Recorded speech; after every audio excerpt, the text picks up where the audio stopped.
Alright, so I just got out of seeing Insidious, The Red Door, aka Insidious Chapter 5, aka Insidious, the final chapter, question mark, question mark, question mark.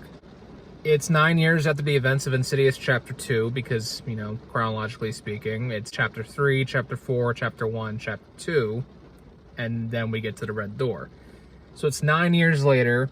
Dalton's all grown up, and his father's driving him to college, and both of them begin to re-experience past memories or stuff that they've experienced in the further. This was surprisingly really good and effective at scaring me. And even emotional moments, because I haven't seen the films in years, but just Ty Simpkins and Patrick Wilson, they both have a good chemistry with one another as father and son. I mean, that was even in the first two Insidious films, but also in the, I believe it was called Little Children.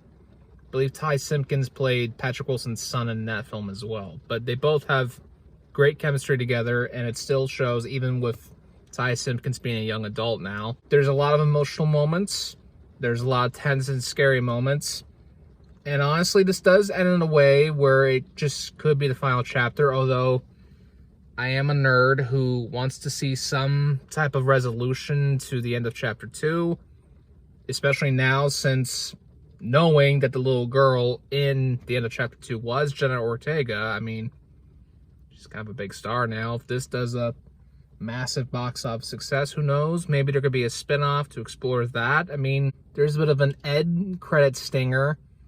Nothing serious, you know, Marvel-wise. It's just a little thing that potentially hints that maybe the door's not entirely closed. Let's just say that. The Red Door's not entirely closed. But overall, I enjoyed it. My ranking used to be 1, 3, 4, and 2.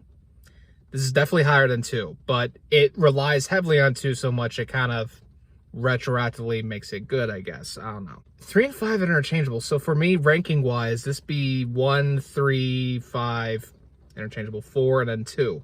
But this was a pretty damn good movie. I think Patrick Wilson did a fantastic job directing. Again, I think a lot of us had some doubts, but he has worked with James Wan a lot, not just with Insidious, but also with the Conjuring films, so he definitely picked up on some stuff.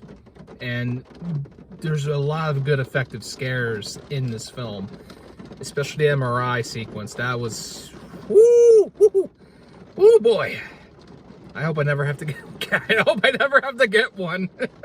Do you really need to see Chapter 3 and 4 before you see this? Technically no, but I'm a big fan of Tucker and Specs and Elise. So, are they in this film? I can't say that. Wink, wink, nudge, nudge. But I would definitely say check out Chapters 3 and 4 also before you watch this film. Kind of give some context clues if you want to explore those characters a little bit more. But yeah, check it out, guys.